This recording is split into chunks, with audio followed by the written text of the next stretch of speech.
So let's have a look at this Carlos Alcaraz forehand where he is actually leaning back and moving backward as he hits the ball. This is not wrong, by the way, and you're going to find yourself in certain situations moving back. And I want to give you 5 tips that are going to help you hit great forehands when you're moving back behind the baseline. And by the way, this video is courtesy of Zen Rackets on YouTube. Incredible content. Make sure you subscribe to their awesome channel. I've put their link in the description below. All right, you can't always lean forward. And when you are in the middle of a match and you find yourself moving backward, it might be okay, actually. It might not be the worst thing in the world. But if you do it correctly, you can hit a great forehand. So the first thing is when you realize, okay, this ball is maybe very high and it's going to bounce high and I need to move back to give myself time to get that ball to drop, whatever the situation, right? When you're moving back, make sure that your body is facing to the side as you're going backward.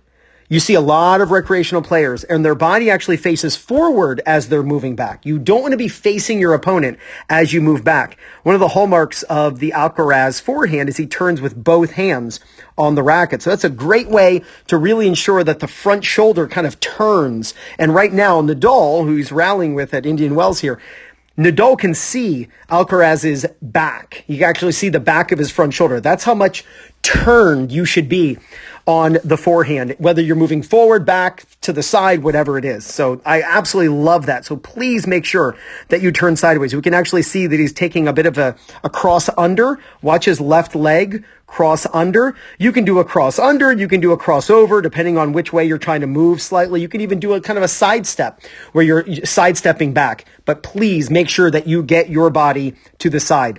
The second thing is you've got to stand far away from the ball. When you move back, that's when you're typically going to play the ball a bit higher. And it's very common that players play the ball way too close to the body. You can see how far away he is from contact. If this is where the ball is, right, you do not want to stand here. We can see, that's the outline of his body. He is far away from this ball. The shoulder level ball is the ball that you will play farthest away from your body. And since we can't really change where the ball is, what we really are talking about is we got to change where our body is. So when you realize, hey, I'm going to play this ball around shoulder level, whether you want to or not, if that's where your contact's going to be, you need to stand far away from the ball. That gives your arm space to fit between you and the contact.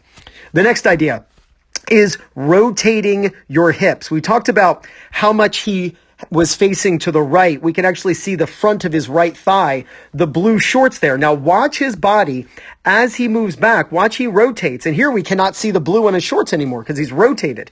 So when you're moving backward, what you want to do is use your back foot as the pivot foot and your body rotates around. You can see his front leg, which is his left leg, actually rotates, and that's the foot that's closer to the camera. He's actually rotating on that back leg, on his back leg, which is his right foot. He's rotating around and pivoting on that foot. So more important than leaning in on every ball is your ability to rotate as you hit the ball. And if you're moving backward, that's okay as long as you are rotating as you are hitting your shot. Just watching him do this is just absolutely incredible. As I'm watching or making this video, I'm just marveling at how well he does this.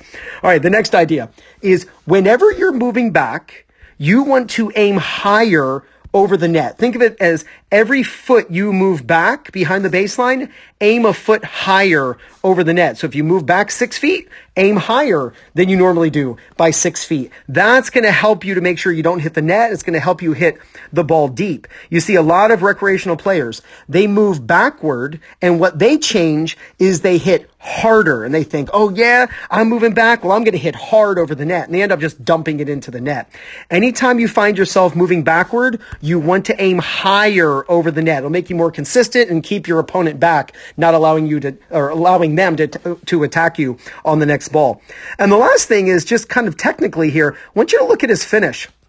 Look where his racket is. This is something that Nadal does all the time. When you're moving backward and you're trying to put a lot of spin on the ball and you're going to try to lift that ball over the net, don't be afraid while you're rotating. You see his chest rotating, his hips rotating, to finish up above your head on the follow through. You don't need to pull down to kind of think, oh, I'm going to bring the ball down in the court. No, let gravity and topspin do that. Hit the ball up, right? The more you swing up, the more the ball's going to spin down. The ball spins and rotates the opposite direction you swing. So if you want the ball to come down, you actually want to swing up to make that occur. And man, is that going to make you more consistent.